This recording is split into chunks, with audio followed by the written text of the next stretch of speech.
Last time we saw that if you have a matrix A over a field, an m by n matrix with entries in a field F, then A is equivalent to a unique matrix of the form 1 1 1 0 0 0. And this number of ones here is the rank of A. And I gave you an algorithm for doing this. Basically, you reduce A to a matrix with non-zero entries on the diagonal, and then you can scale those diagonal entries to be 1 and zeros everywhere else. Now this time we are going to see what happens if we change this field F to a ring R. Well, let's say a commutative ring. But to start with, let's see what happens when we take a Euclidean domain. Later we will replace it by a slightly more general case of what happens when you take R to be a principal ideal domain. In that case, the canonical form is not so simple. It's not just determined by an integer R, which is the rank. It's a bit more complicated. And this canonical form is called the Smith canonical form. So this lecture is called Smith canonical form, or sometimes called Smith normal form.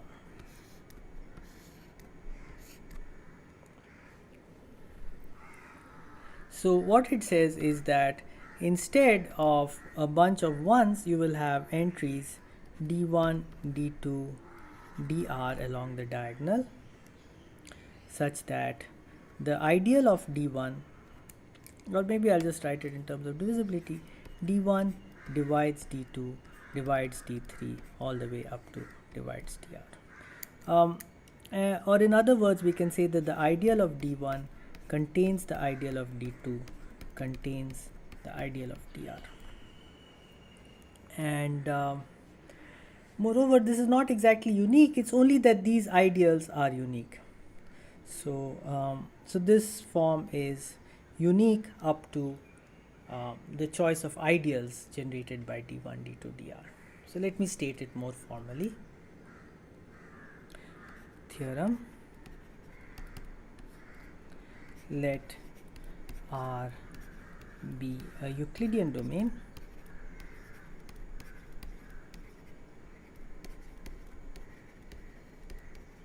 then every matrix A with entries in R is equivalent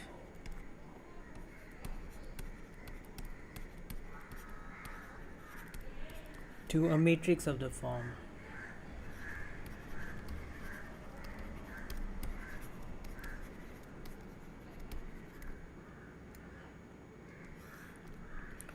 d1 dr 0 0 for some r less than or equal to minimum of m and n, in fact, where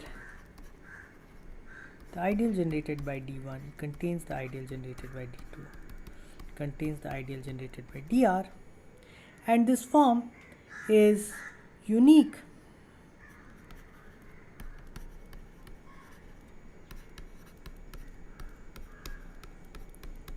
up to multiplying these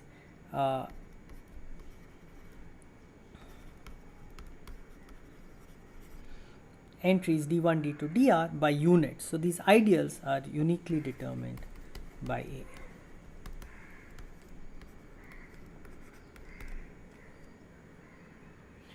And so I'll prove this in two parts. Firstly, I'll show that you can start with any matrix of a Euclidean domain and then reduce it to a Smith canonical form.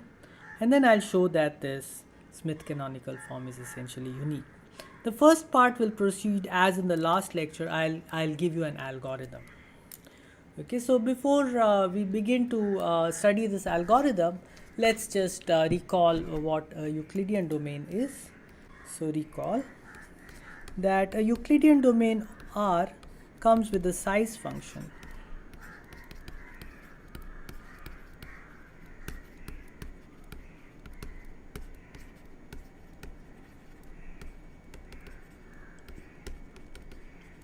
and this function, which we usually denote by d, goes from R to the set, let's say non-negative integers, and it has the property that for all mn in R, if m is not 0, there exist q and r in R such that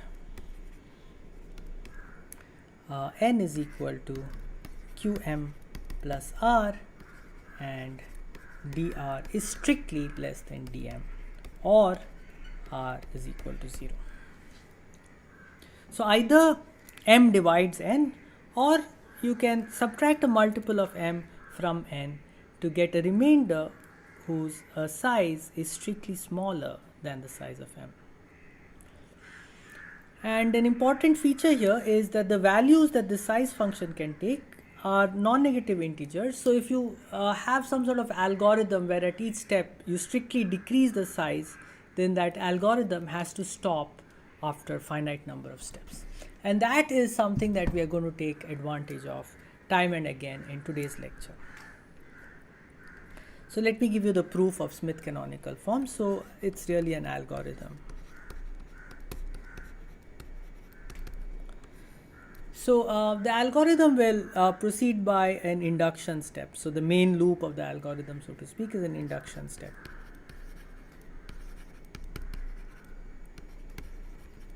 So the induction step says that A is similar to a matrix of the form D1 0 0 0 here in the first row, 0 0 in the first column, except for this first entry, and then another matrix A prime where D1 divides all the entries of A prime. Once we do this induction step, we can repeat it on the submatrix A prime, and when we do row and column operations only on the submatrix A prime, it will not affect the first row of A or the first column of A. And so we can proceed inductively till this matrix that we get, the smaller submatrix, becomes 0, or the matrix A itself is exhausted, and we will definitely end up with a Smith canonical form. So firstly, okay, so here's the algorithm. If A is 0, then you're done, right? Do nothing. Okay, but otherwise, by interchanging rows and columns,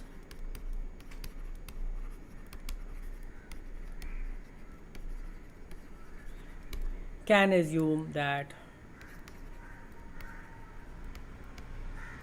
A11 is not equal to 0, because there will be some non-zero entry somewhere in A. You just, by interchanging rows, you move it up to the first row, and then by interchanging columns, you move it to the 1/1 place. Now what I want to do is try to clear off the remaining entries of the first row, the first column. Now, if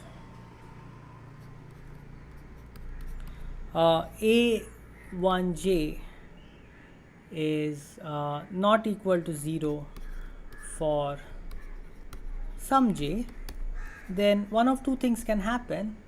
Either A1j equals QA11 plus R, where R is equal to 0, or the other thing that can happen is dr is less than dA11. Okay, so now if R is equal to 0, so what we have is Q A1j equals QA11, right? That's what we are saying.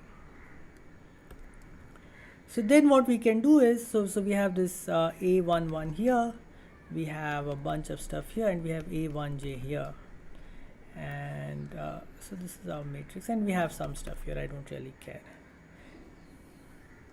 So if R equals 0, what you do is you perform the column operation. Cj goes to Cj minus QC1.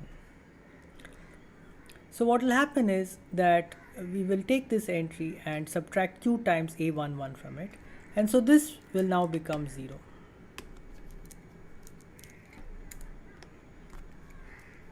And so we will get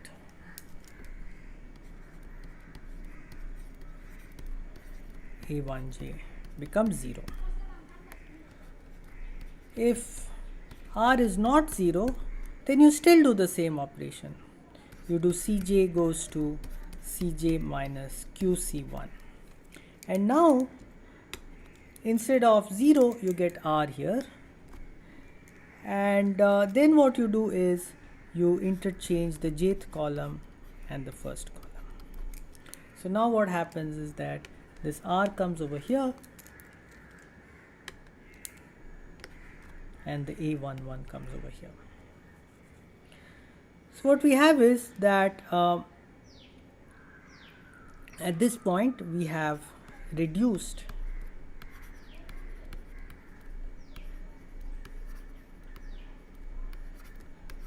the value of V A11. So this is R is the new A11.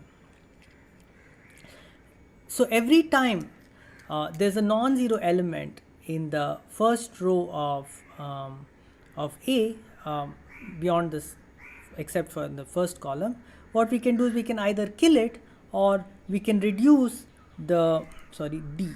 We can reduce the size of the 1/1 entry of A by performing 2 column operations. So this process of reducing the size of reducing the size of A11 cannot continue indefinitely, because at some point you will reach the smallest possible size and the process will have to stop. You cannot reduce it any below 0. And so the conclusion is that after finitely many steps, we would have cleared out all the entries in the first row except for the first 1/1 entry. So after finitely many steps,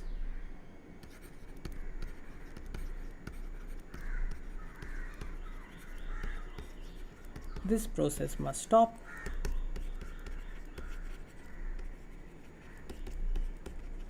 resulting in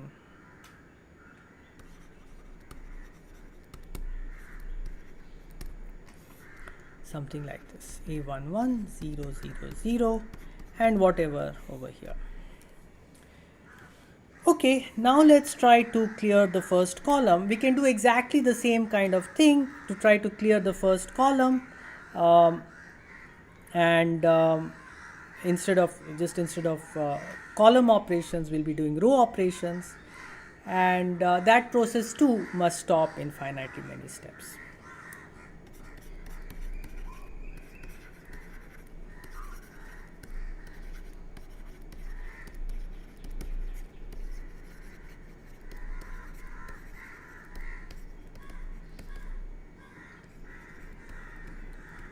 So we can try to get here 0, 0, 0, but not so fast. The problem is that in trying to get 0, 0, 0 here, we may have messed up these entries. These may have become non-zero. So now we are back to square one. The rows are now non-zero. The entries in the first row are now non-zero. But no matter, we again work with the rows and try to make them 0. In the process, well, we may turn the column entries non-zero. So what is the way out of this? The way out of this is the fact that each time we do this, we are further reducing D of A11. So this may in turn disturb the entries A12 to A1n, making them non-zero.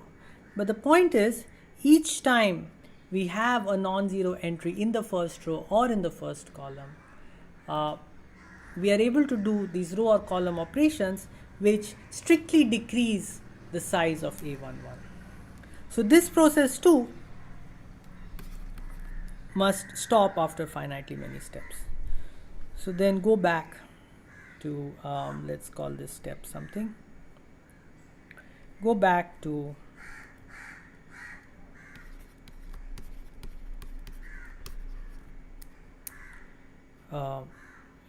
reducing the entries of the first row to 0.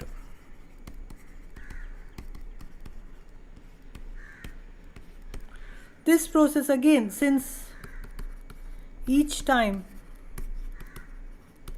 d of A11 decreases strictly,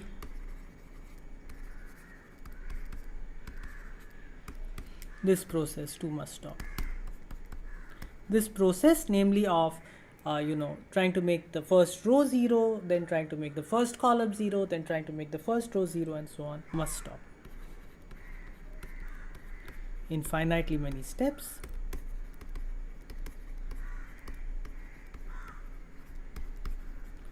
So we have succeeded, after finitely many steps, we would have succeeded in getting A to the form A11, 0, 0, 0, 0, 0, 0, and some matrix A prime. But we wanted that A11 divides A prime, all the entries of A prime. So if A11 divides all entries of A prime, then induction step is complete.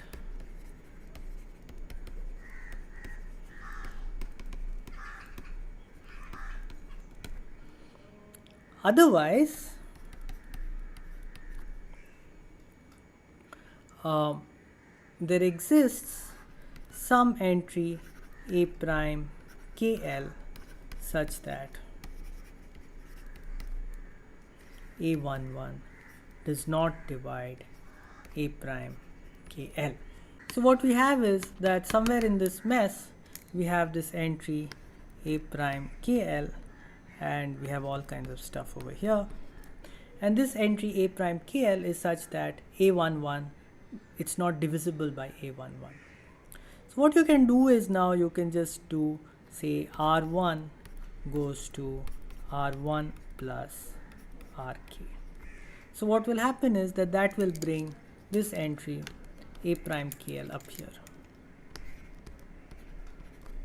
and it will also mess up the rest of the first row.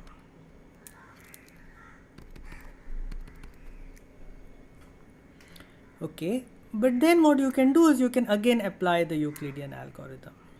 So A prime KL is Q times A11 plus R, where D of R is strictly less than D of A11.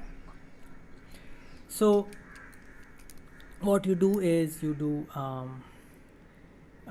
CL goes to CL minus QC1, and then you do C1 interchanged with CL. After you've done this, what will happen is that this R would have come here. Oops.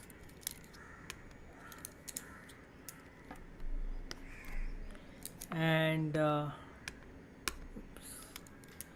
would have come here, and of course we don't know what mess we have over here. We don't really care. The point is that this D of R is again strictly less than dA11. So it's like, the game is like this. We keep trying to achieve this induction step, this matrix A, this form D1 0 0 0 A prime, where D1 divides all the entries of A prime. But each time we try to do that, but each time we fail to do that, what we can do is we can do some steps to strictly reduce the size of D1, of the size of A11. And so after finitely many steps, we can no longer reduce the size of A11. So after repeating this whole process, so we are back to square one in some sense. Now we need to clear out the entries of the first row, then clear out the entries of the first column, which might disturb the first row, and so on. But this whole big process now we keep repeating, and after finitely many steps of this kind,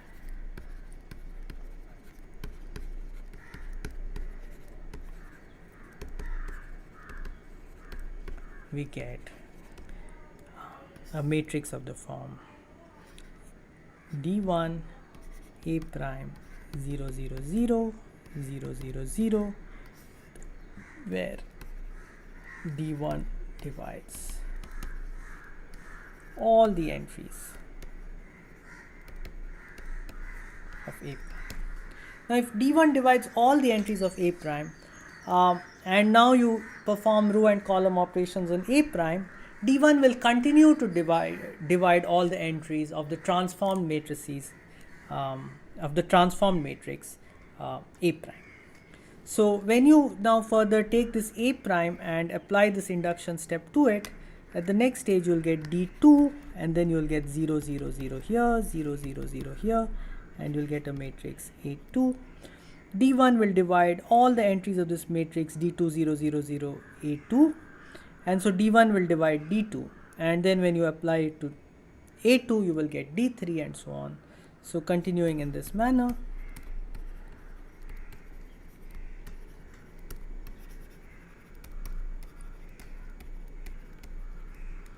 results in a Smith canonical form.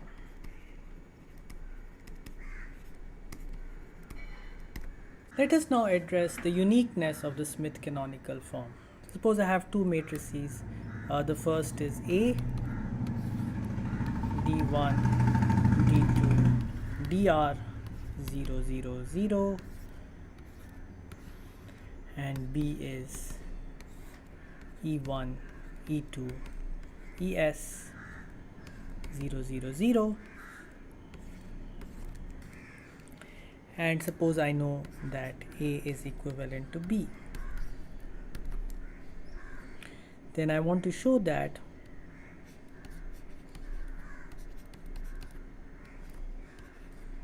the ideal generated by DI is equal to the ideal generated by EI for I equals 1 to R, and R is actually equal to S. It's easier to just show that the ideal generated by D1 is equal to the ideal generated by E1. Why is that? So let's denote by parentheses A the ideal generated by all the entries of the matrix A.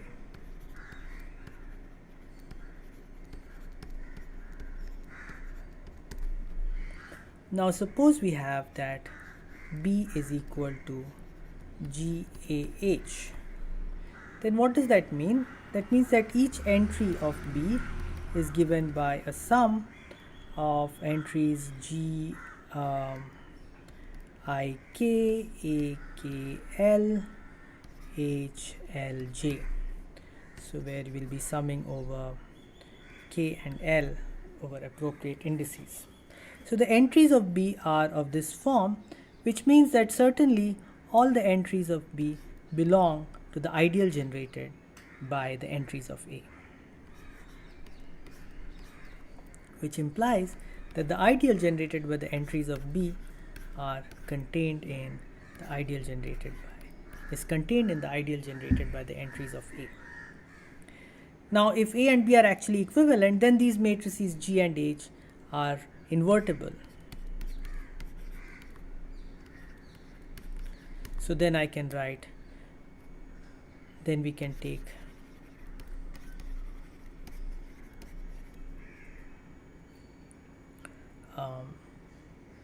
A as the form G prime B H prime for some matrices G prime and H prime, maybe the inverses of G and H if they were invertible, and so we get that the ideal generated by A would be contained in the ideal generated by B. Putting these together, we get that the ideal generated by the entries of A is equal to the ideal generated by the entries of B. Now let's go back and look at these two matrices in Smith canonical form.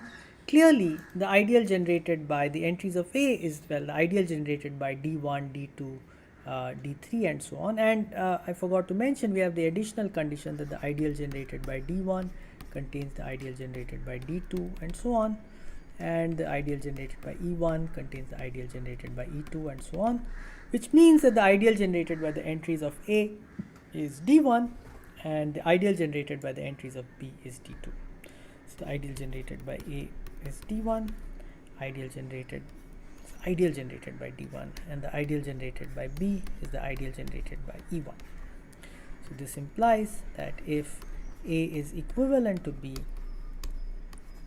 then the ideal generated by E1 is equal to the ideal generated by D1. So this proves part of the assertion of the uniqueness of Smith canonical form.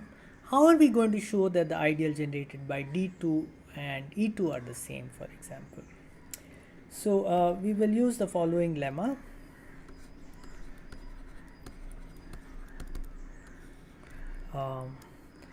The ideal generated by, so let A be a matrix of the form D1, D2, dr 0, 0, 0. So it's in a Smith canonical form. Then the ideal generated by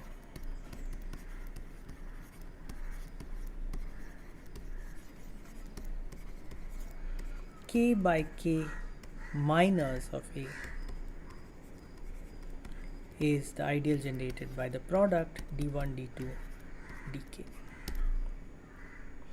Well, this is not at all difficult to prove.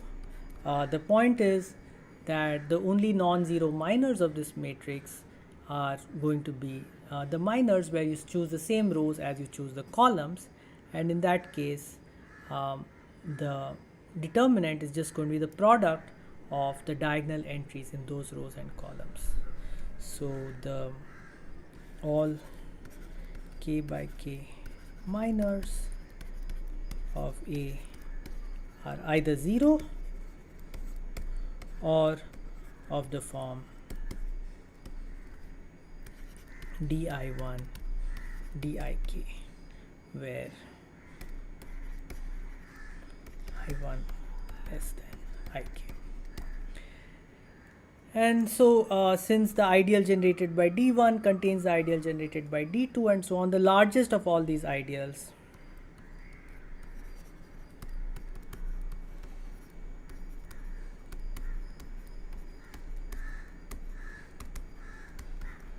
is the ideal generated by this product is just going to be the one where you take the largest ideals. Okay, now with this in mind, we can show that if A is equivalent to B,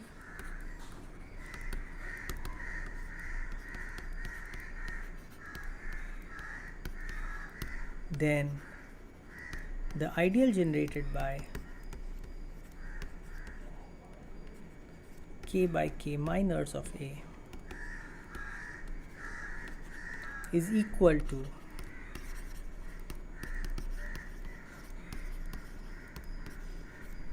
k by k minus of B. Let's use this notation A subscript round bracket subscript k to denote the ideal generated by k by k minus of A. Now recall from the lecture on tensor algebras and exterior algebras that wedge KA has as entries the k by k minors of A. So this matrix corresponding to wedge k of A on the kth exterior power has as entries k by k minors of A. We did that for square matrices, for matrices over a field, but it works equally well over a ring. And so what we have is that AK is just the ideal generated by the entries of wedge Ka. So now if A is equivalent to B, then we have B is equal to GAH for some matrix G in GLM R and H in GLNR. And likewise, we saw that the exterior powers, they compose nicely. So wedge KB is wedge KG composed with wedge KA composed with wedge KH. And this implies that the ideal generated by the entries of wedge KB is contained in the ideal generated by the entries of wedge Ka. And by symmetry, you get that these ideals are equal. Therefore, AK, so you actually get the equality. And therefore, AK is equal to wedge Ka, which is equal to wedge KB, which is Bk. So the ideal generated by K minors of A has to be equal to the ideal generated by K minors of B. And now let's go back and look at our matrices in Smith canonical form. The ideal generated by K minors of A is exactly D1, D2, dk. And so what we get is that if A, which is D1 dr, is equivalent to B E1 ES, then D1 dr, the ideal generated with these guys, is equal to E1 ES. D1 dk is equal to the ideal generated by E1 ek for all k. And once you go beyond R, both these have to be 0. And so R is going to be equal to S. Already we see that. And so what this means is that firstly, D1 is some unit times E1, D1 D2 is some other unit times E2, D1 D2 D3 is some other unit times E1 E2, some other unit times E1 E2 E3. And using these identities, you can also show that D1 is some unit times E1, D2 is some unit, maybe different from this, times E2, and so on.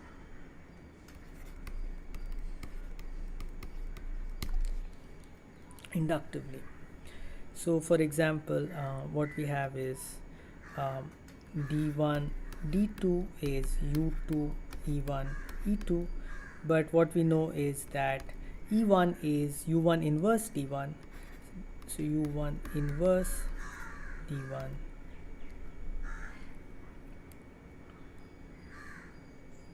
and now in a Euclidean domain you can cancel, so this means that D2 is some unit U2 U1 inverse E2, which means that the ideal generated by D2 is equal to the ideal generated by E2, and so on. So this proves the uniqueness of the Smith canonical form.